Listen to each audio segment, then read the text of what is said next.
Hello বন্ধুরা, কি অবস্থা সবার? তো আজকে আপনাদেরকে দেখাবো যে ইন্টেল আর্কের যে ড্রাইভার, এই ড্রাইভারটা আপনারা আপডেট দেবেন কিভাবে।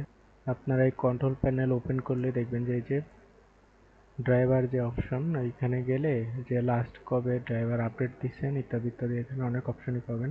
তো এখান থেকে চেক ফর আপডেট এটাই ক্লিক করবেন। ক্লিক করার পরে এইখান থেকে আপডেট দিতে পারবেন। আর একটা ওয়ে আছে, এইটায় যদি কোনো ঝামেলা হয় বা এখানে যদি আপডেট না আসে, আপনারা খুব সহজে এটাকে ক্লোজ দিয়ে দিবেন।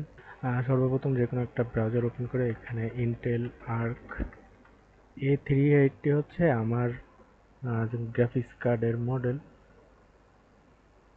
আপনাদের যদি আপনাদের যেটা সেটা আর কি এখানে দিবেন,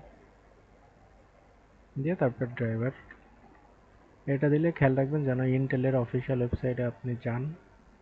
এই যে ইন্টেলের অফিসিয়াল ওয়েবসাইট, এটাই ক্লিক করলে এই যে দেখেন এইখানে নিচে যেটা এই যে 11/2/2023 এটা হচ্ছে আমরা আপডেট মানে ডাউনলোড দিয়ে ইনস্টল করা আছে। আর উপরে যেটা আছে 16 তারিখে, এটা হচ্ছে আপডেটটা আসছে নতুন।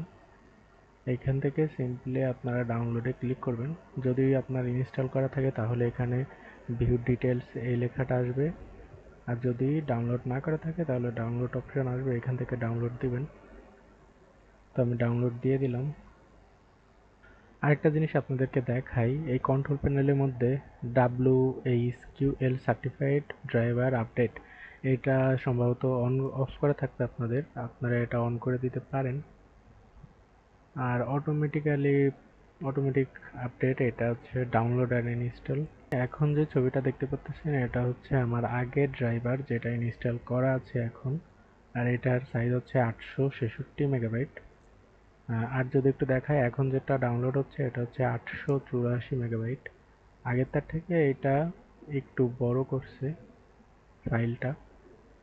এখানে আবার ভার্সনও দেয়া আছে, এইগুলো দেখবেন যেন আগে যেটা ডাউনলোড দিয়েছেন এটার সাথে এটা মিল না থাকে। ওকে, এটা ডাউনলোড হয়ে গেছে, এবার হচ্ছে ইনস্টল দিব। কিন্তু ইনস্টল দিব এটা হচ্ছে মোবাইল দিয়ে রেকর্ড করব, কারণ ইনস্টল দিলে মনিটরে অনেক রকমের মানে অনেক কিছু হয়, এটা আপনারা নিজেরা দেখতে পারবেন।